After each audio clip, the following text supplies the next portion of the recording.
네, 예레미야 34장 8절부터 22절 말씀을 가지고 사람을 소중히 여기는 삶이라는 제목으로 여러분들과 함께 하나님의 말씀의 연애를 나누고자 합니다. 여러분, 영화 중에 2016년도에 상영되었던 영화에 터널이라는 영화가 있습니다. 하정우가 주인공으로 나오는 영화인데, 이 영화의 내용은 한 영업사원이 큰 계약을 하고 집으로 돌아가는 길에 갑자기 터널이 무너져 내리면서 영화가 시작됩니다. 다행히 휴대폰을 소지하고 있어서 외부와는 연락이 되어서 생존의 소식을 알릴 수가 있었어요. 대형 터널 붕괴의 소식에 나라가 여러분 들썩이기 시작합니다. 어떻게 터널이 붕괴되었지? 또 생존자가 있다는 소식이 알려지기 시작하자 정부에서는 긴급하게 사고 대책반을 꾸립니다. 그런데 구조가 생각만큼 쉽지가 않은 겁니다. 어느 위치에 그 사람이 있는지를 찾기가 어려운 거죠. 마치 큰 모래사장에 바늘을 찾는 것과 같은 상황입니다. 구조 작업이 길어질 수밖에 없겠죠. 너무나 길어지고 또 방법은 찾지 못하게 되어지는 상황 가운데 있었습니다. 그러자 시간이 어느 정도 흐르고 나니까 사람들의 사이에서 이런 말들이 나오기 시작합니다. 이제 구조를 중단해야 합니다. 이제 구조를 멈추어야 합니다. 이런 여론이 형성되기 시작합니다. 그리고 인근에 제2터널 공사가 진행 중이었는데 그 공사도 멈추어 있었습니다. 왜 그런가 하면 그 제2터널의 공사를 시작하게 되어지면 생존자가 있는 그 무너진 터널, 제1터널에 충격이 와서 생존자가 있는 그 터널의 지반이 붕괴될 위험이 있었기 때문에 중단된 것입니다.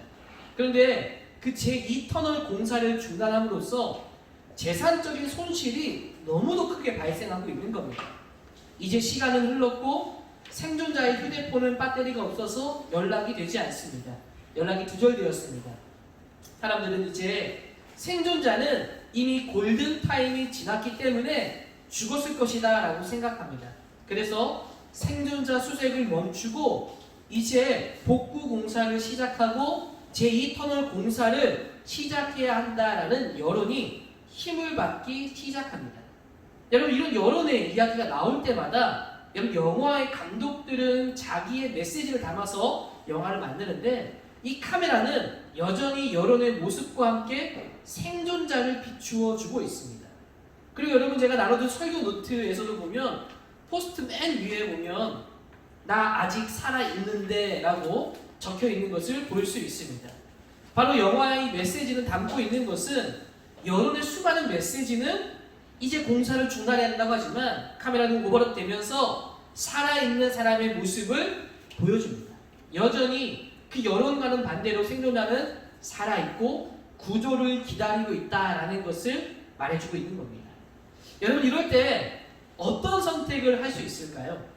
사람들이 여론은 너무나 손해가 크니까 수색을 멈추고 여러분 공사를 재개해야 하는 걸까요? 아니면 여전히 살아있을 수도 있는 생존자를 향해서 그 한 사람만이라도 구해야 하기 때문에 생존자 수색에 나서야 하는 것일까요? 여러분, 이런 상상을 해봅니다. 과연 이럴 때 어떻게 할까? 예수님이시라면 이런 상황에 어떻게 하셨을까? 여러분, 예수님께서 하신 비유 중에 유명한 비유 이야기가 있죠. 바로 잃어버린 한 마리의 양 비유 이야기입니다. 100마리의 양이 있는데 한 마리의 양이 없어진 겁니다. 그럴 때 목자는 99마리의 양을 두고 잃어버린 한 마리의 양을 찾아 나서는 목자의 모습을 예수님께서 이야기해 주시죠. 여러분, 예수님의 비유는 바로 99마리의 양보다 71마리의 양에게 관심이 있다라는 것을 보여줍니다. 그래서 이 이야기를 가만히 듣다 보면 은혜를 받을 수도 있지만 이런 의문이 생깁니다. 아니, 99마리 양은 소중하지 않나? 여러분, 이런 생각 해본 적 있습니까? 한 마리 때문에 99마리를 내놓고 방치하고 한 마리를 찾아가다니, 이건 너무나 비효율적인 행동이 아닌가. 어리석은 판단으로 생각한 적은 없습니까? 여러분, 이렇게 판단하고 이런 생각이 들었다고 한다면 우리는 지금 어떤 상황에 있는가 하면 내가 99마리 속해 있다고 생각할 가능성이 매우 큽니다. 그러나 반대로 여러분, 내가 잃어버린 한 마리의 양이라고 한다면 어떻습니까? 이 이야기는 다르게 들려질 겁니다. 내가 99마리에 있는 양이 한 마리가 아니라 내가 잃어버린 한 마리 양이다라고 한다면 그 99마리를 놔두고 나를 찾아와주는 그 목자, 이것은 너무나도 큰 은혜가 되는 이야기가 될 것입니다. 마찬가지로 앞서 말씀드렸던 영화 터널 속의 이야기도 그렇습니다. 그 이야기가 다른 어떤 사람의 이야기가 아니라 바로 나의 이야기다. 여러분, 내가 그 터널 속에 있는 사람이 바로 나였다라고 한다면 어떻게 다가올까요? 아니, 내가 아니라 나의 가족이었다면, 나의 사랑하는 사람들이 있다면 그 터널 구조 작업을 여러분 멈춘다고 하면 나는 어떻게 반응하게 될까요? 만약 저도 상상을 해보는데 나의 자녀가, 나의 아들이 거기 갇혀 있다. 그러면 저는 멈추지 말아주세요 하고 사정사정을 할 것 같습니다. 여러분, 매달리겠죠. 그 한 마리가, 그 한 사람이 바로 다른 누구가 아니라 나라고 생각할 때 이 이야기는 우리에게 다르게 들려진다는 겁니다. 여러분, 감사한 것은 무엇입니까? 우리가 바로 잃어버린 양이었다는 것이고, 그 한 마리 양을 위해서 예수님께서 친히 이 땅 가운데 우리 한 사람을 위해서 오셨다는 겁니다. 여러분, 터널 속에 갇힌 사람이 다른 어떤 누군가가 아니라 바로 나 자신이라는 거예요. 내가 바로 그 터널 속에 있는 그 한 사람이라는 겁니다. 그 한 사람을 구조하기 위해서 예수님께서 여러분 이 땅에 오셨다라는 겁니다. 성경의 메시지를 이야기를 보면 볼수록 성경은요, 사람이 얼마나 소중한지를 계속해서 말씀해주고 있습니다.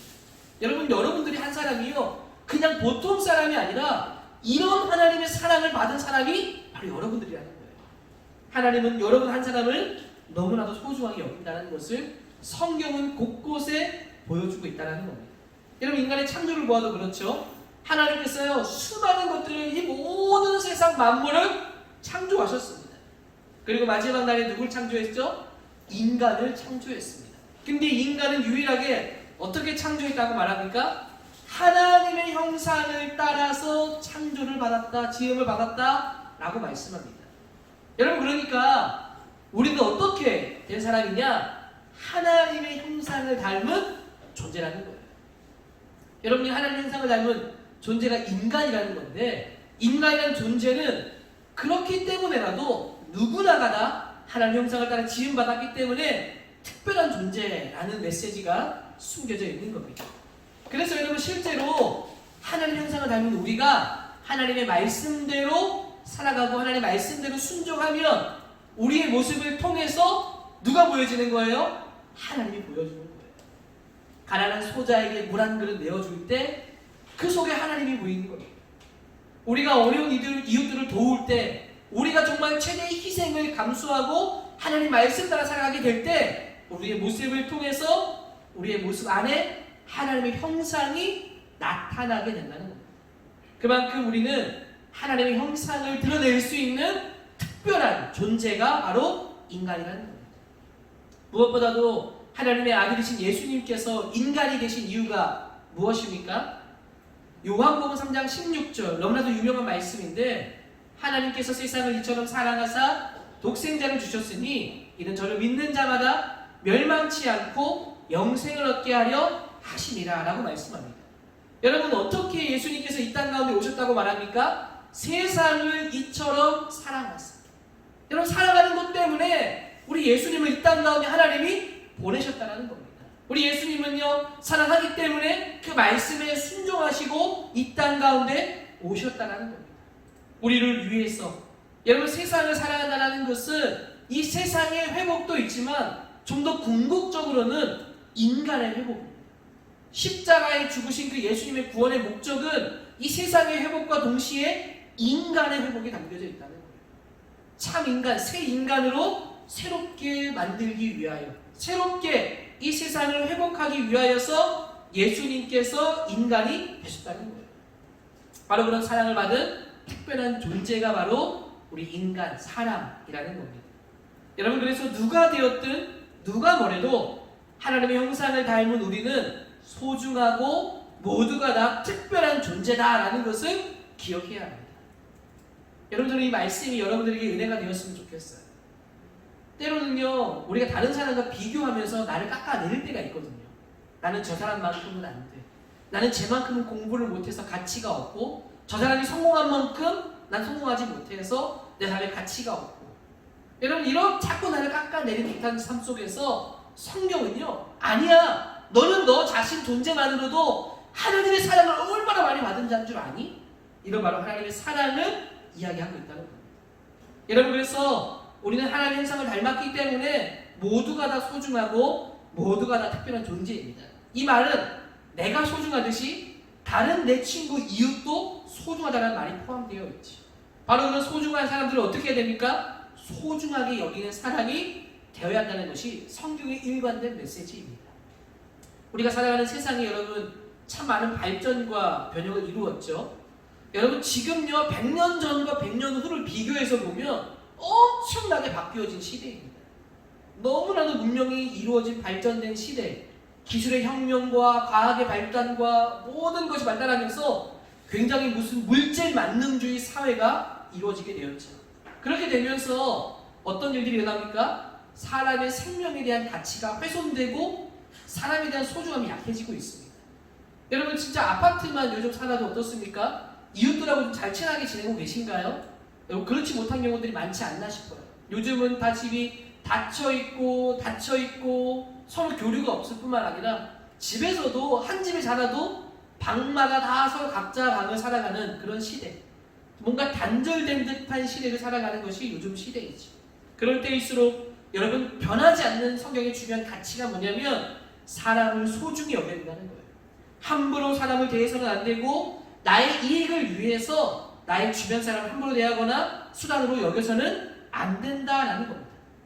예수님께서 한 영혼을 천하보다 귀하게 여긴 것처럼 우리도 주변에 있는 사람들을 소중히 여기고 살아가는 삶이 되어야 하는 줄로 믿습니다. 이 말씀을 기억하시고 사람을 소중히 여기는 삶 되기를 주의 이름으로 축복합니다.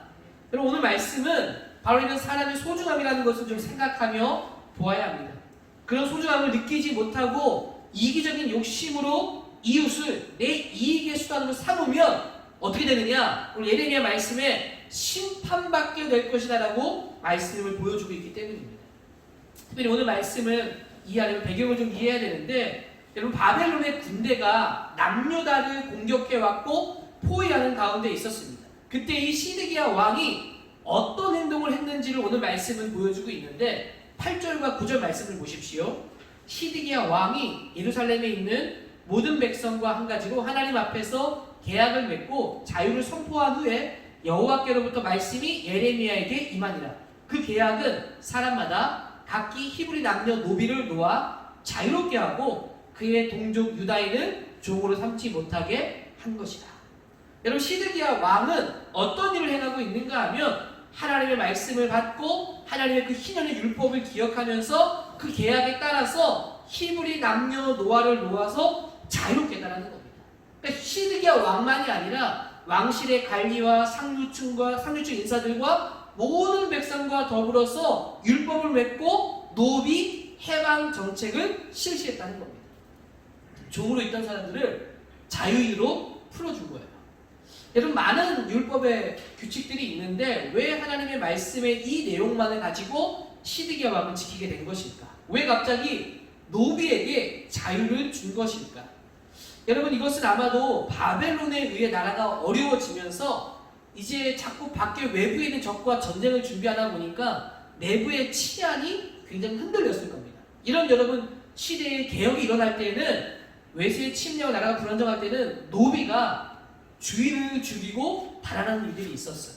그러니까 이런 불안감 때문에라도 이 노비를 해방시켜줄 뿐만 아니라 이 노비를 해방함으로써 나라를 위해 싸울 수 있는 군인으로 그들을 몰아세웠습니다. 그렇게 하기 위한 조치로 이들에게 해방을 준 겁니다.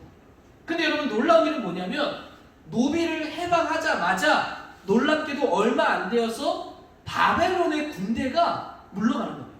포위했던 바벨론의 군대가 갑자기 이제 포위를 거두고 물러가기 시작하는 겁니다. 왜 물러간 것일까요? 여러분 이때 어떤 일이 있었는가 하면 때마침 이 바벨론이 견제했던 애굽이라는 나라가 군대를 일으킨 겁니다. 군대를 일으켜서 바벨론에 비어있는 진영을 공격하겠다라고 출병을 하기 시작한 겁니다.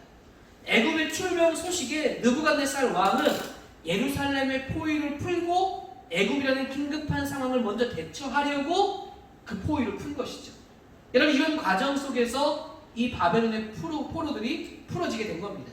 여러분, 이런 과정이 우리에게는 우연처럼 보이지만 우리가 기억해야 될 것은 하나님은 모든 세상의 역사를 주관하시는 분이라는 거예요. 이 이스라엘이 다시 예루살렘에 귀환할 때 페르시아 정책에도 어땠습니까? 귀환 정책이 이루어졌기 때문에 귀환하게 됐지만 하나님께서 70년 뒤에 돌아오게 할 것이라는 약속이 성취된 것처럼 이것이 애굽이 출병하게 된 것이 마치 우연의 역사처럼 일어난 것처럼 보이지만 하나님께서 이들이 노비를 해방하자 하나님의 은혜로 그 바벨론의 포로 상태를 풀어주셨다니, 바로 하나님의 은혜였다라는 사실입니다. 그런데 여러분, 놀라운 것은 노비의 해방이 일어난 지 얼마 안 되는 시점에 바벨론의 군대가 물러가자 다시 어떤 일이 일어난 줄 아십니까? 권력과 힘을 가진 자들이 언제 그랬냐는 듯이 다시 노비를 잡아들이는 거예요. 11절 말씀해 보십시오. 후에 그들의 뜻이 변하여 자유를 주었던 노비를 끌어다가 복종시켜 다시 노비로 삼았다. 이들이 노비를 해방한 것은 하나님의 뜻에 대한 회개의 순종의 열매가 아니었다는 겁니다. 그들은 위기를 타개하기 위한 수단으로 하나님을 이용한 것이었죠. 그들은 이런 악한 일로 인해서 하나님의 이름을 더럽히게 되었습니다. 16절 보십시오. 너희가 돌이켜 내 이름을 더럽혔다. 각기 노와 그들의 마음대로 자유롭게 했던 노비를 끌어다가 다시 너희에게 복종시켜 너희의 노비로 삼았도다. 이 일이 바로 내 이름을 더럽힌 일이다라고 말씀합니다. 그리고는 그들에게 17절 말씀에 이런 심판을 말씀하시죠. 그러므로 여호와께서 이와 같이 말씀하십니다. 후반절에 내가 너희를 대적하여 칼과 전염병과 기근에게 자유를 주리라. 칼과 전염병과 기근에게 자유를 준다는 것은 칼과 전염병과 기근으로 너희들에게 마음껏 심판할 것이다. 너희들이 행한 대로 그대로 받을 것이다 라고 이야기하고 있는 겁니다. 여러분, 이들은 이웃처럼 이제 노비가 되었을 때 이들은 이제 이웃이 된 것인데 자기의 이웃을 다시 종으로 삼은 것이죠. 하나님의 뜻에 순종하는 것처럼 하면서 하나님의 이름을 더럽혔습니다. 이런 이웃에 대한 사랑에 대한 소중함보다 자기의 이기적인 욕심이 더 소중했던 것이죠. 결국 이들은 행한 대로 심판을 받게 될 겁니다. 여러분, 이런 오늘 말씀을 통해서 수용해서 기억해야 할 중요한 가치가 있어요. 그것은 무엇입니까? 사람을 소중히 여기고 이웃을 돌보아야 하는 삶을 살아야 한다는 거예요. 여러분, 사람을요 이익의 수단으로 삼아서는 안 된다는 것을 보여줍니다.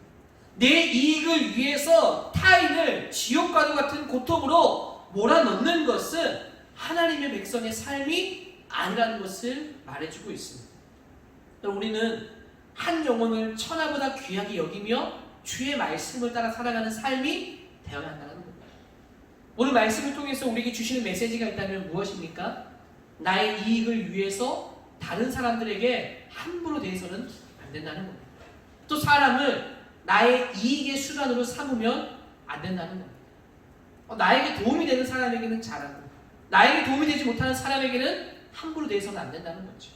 여러분, 혹시 차별받아본 적 있습니까? 다른 사람과 성적을 비교하며 다른 친구와 여러분들을 비교한다면 여러분은 어떻습니까? 이건 사람을 소중히 여기는 삶의 모습이 아니지. 여러분들도 그런 일을 당해봤다면 기분이 좋지 못할 겁니다. 옆집 애는 공부를 잘한다더라. 옆집 애는 엄마한테 잘한다더라. 그런 이야기를 들을 때 여러분, 우리는 마음이 편치 않습니다. 여러분, 이런 비교를 하는 의식들은 여러분 그리스도인의 모습이 아니라고 성경은 말해주고 있습니다. 나에게 잘하는 사람에게는 잘하는 사람에게 잘하고 그렇지 못한 사람에게 함부로 하는 것은 그리스도인의 모습이 아니라는 것이죠. 왕따라는 말이 있어요. 학생들이 집단으로 한 사람을 괴롭히고 힘들게 하는 일입니다. 이 일에 여러분 그리스도인이 동참하여서 한 친구를 같이 미워하면 될까요? 그리스도인은 누가 되든 하나님의 형상으로 지음받은 사람이기 때문에 소중하게 생각하고 소중하게 행동해야 합니다. 교회 안에서도 그렇고요, 밖에서도 그렇고 교회 안에 사람을 소중히 여기지 않으면 왕따할 수 있어요. 누구를 미워하면 나와 함께 미워하는 사람들을 만들어갈 수 있습니다. 여러분, 그런 삶의 모습을 살지 말라고 하는 거예요. 하나님의 얼굴을, 하나님의 이름을 더럽히는 일이다라고 말씀하고 있는 겁니다. 무엇보다 중요한 것은 하나님께서 우리를 이 땅에 부르신 이유가 무엇입니까? 여러분, 공부를 잘하고 내 뜻을 위해서 이루기 위해서 우리가 이 땅에 존재하는 것일까요? 그런 것이 아닙니다.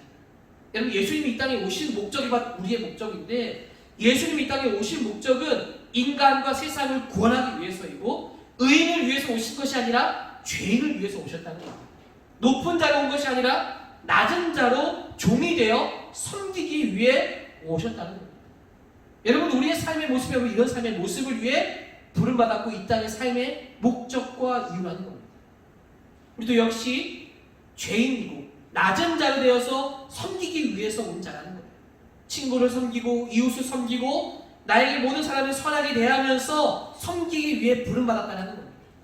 특별히 선함은 여러분이 이용하지 않고 하나님의 뜻을 이루며 선하게 대하는 여러분 되기를 주로 축복합니다. 무엇보다도 여러분, 사람을 섬긴다는 것은 공동체를 세워간다는 겁니다. 공동체를 세워간다는 것은 우리가 함께하는 이웃들을 함께 돌본다는 의미와 선하게 대한다는 의미를 가질 수 있겠죠. 무엇보다도 사랑으로 대한다는 겁니다. 사랑으로 대한다는 것은 때론 내 마음에 용납되지 않는 일이 있다 하더라도 그것을 이해하고 용납하고 품어주는 마음을 말하는 것이죠. 특별히 원하건대 여러분이 다음 주부터 수련회를 가집니다. 수련회는 각 개인을 위한 섬김도 있지만 여러분들이 참여함을 통해서 공동체를 세워간다는 의미도 있습니다. 하나님이 이 공동체를 세워가기 위해, 사람을 섬기기 위해, 일을 위해 부르셨다는 것을 기억하시고 함께 동참하고 섬기고 서로 세워지는 그런 귀한 시간이 되었으면 좋겠습니다. 오늘 말씀을 통해서 사람을 소중히 여기고 사랑하며 섬기며 살아가는 우리 모든 고등학생들 되기를 주의 이름으로 축복합니다. 우리 같이 한번 말씀을 기억하면서 함께 기도하는 시간을 가지면 좋겠습니다.